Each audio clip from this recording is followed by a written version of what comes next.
Donc bonjour, chers amis cinéphiles ou pas, ou simplement curieux, ou envie d'aller voir au cinéma Kick-Ass 2 et vous dire est-ce qu'on va dépenser notre argent pour ça ou pas.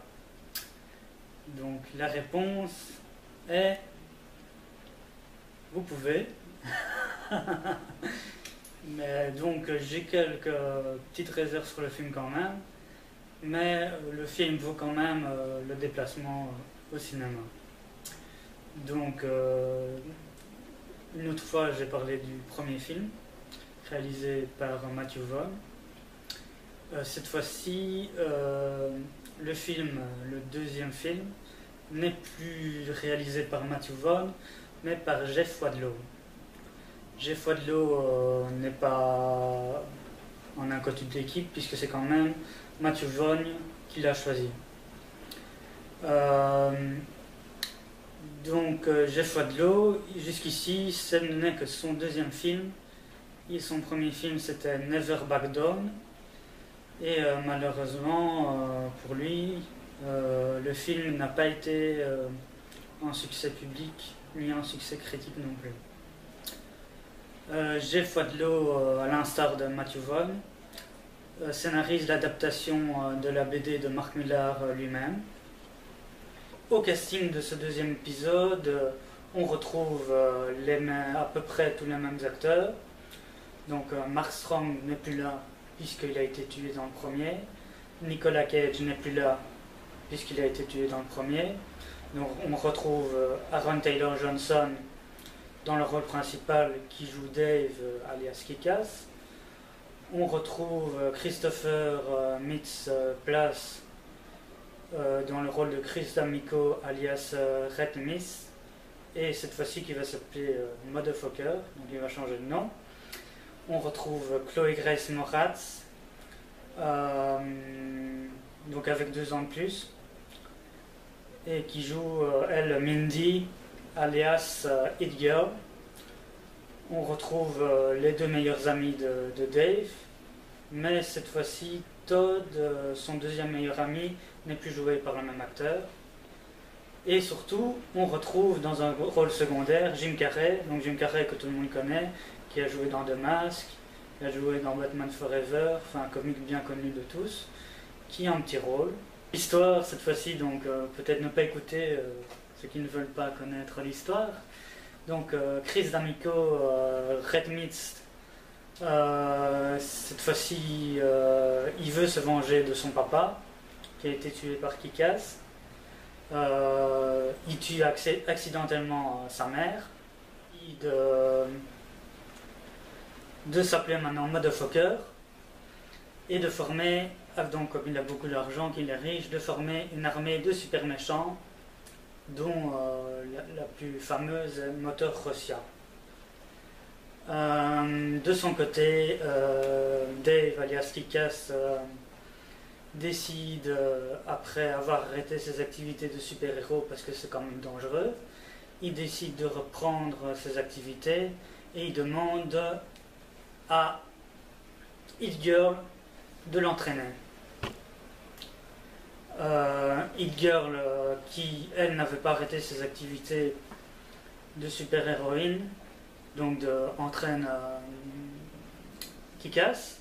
Finalement, au bout d'un moment, car son père adoptif découvre le poteau rose, décide d'arrêter ses activités de super-héroïne, ce qu'elle a promis à son père adoptif.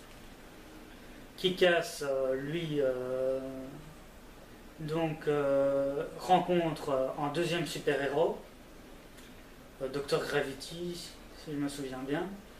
Et là, lui et Dr Gravity rencontrent d'autres super-héros, dont celui joué par Jim Carrey qui joue le colonel, et donc d'autres super-héros.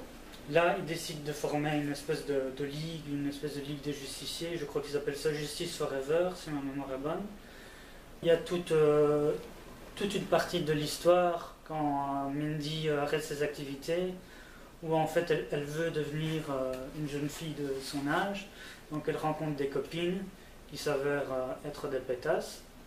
Et là, comme dans le premier épisode où Dave était travaillé par ses hormones, là c'est Mindy qui est travaillée par ses hormones et elle se pâme devant un jeune chanteur bellâtre. Plus un quarterback, hein. Plus un quarterback, oui. Où elle voudrait sortir avec lui. Et ses amis pétasses vont faire capoter ce rendez-vous. Donc Mindy va se défendre et va humilier à son tour ses copines. Et finalement, Mindy va revenir avec Kick-Ass, puisque elle est définitivement It Girl. Et c'est ça sa destinée, malgré son jeune âge, elle est It Girl. Donc finalement, là je raconte la fin, mais les super méchants vont se battre avec les super gentils. Les super gentils vont gagner quand même. Et donc il y a ce fameux combat qui est le combat du film entre It Girl et Motor Russia. Et finalement It Girl va décider de partir de New York. Donc, le personnage de Christophe Mintz, please, si vous restez jusqu'à la fin du générique, il a été bouffé par un requin, mais il est quand même encore vivant. Et ça finit comme ça. À nouveau, Matthew Vaughn produit le film. Le deuxième film donc est lui aussi fidèle à la bande dessinée, mais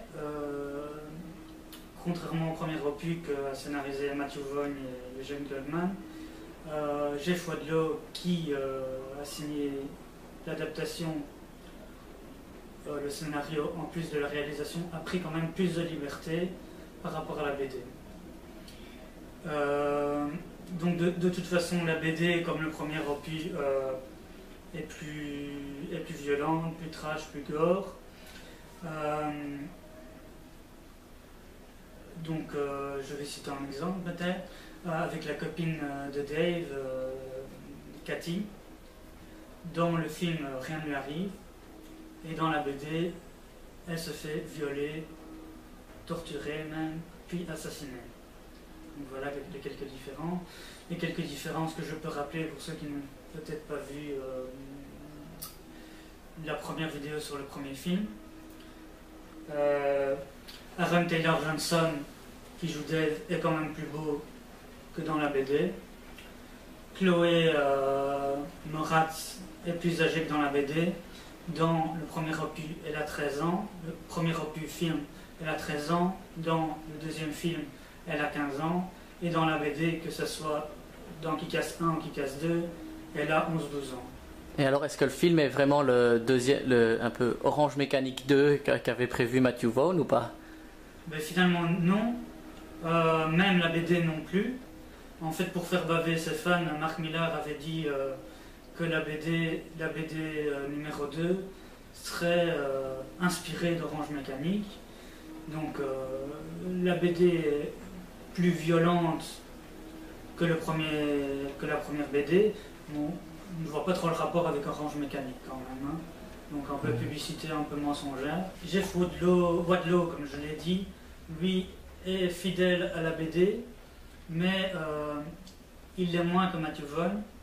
La touche Jeff Wadlow, je veux dire, c'est quand même ce qu'on a beaucoup reproché au film, les critiques, c'est la vulgarité. Donc pour donner un exemple, par exemple, Chloé qui joue It Girl va dire je vais bouffer la bite de ce méchant. Donc ça, c'est un truc qui n'est pas dans la BD, c'est un truc, c'est la Jeff Wadlow touch, je veux dire.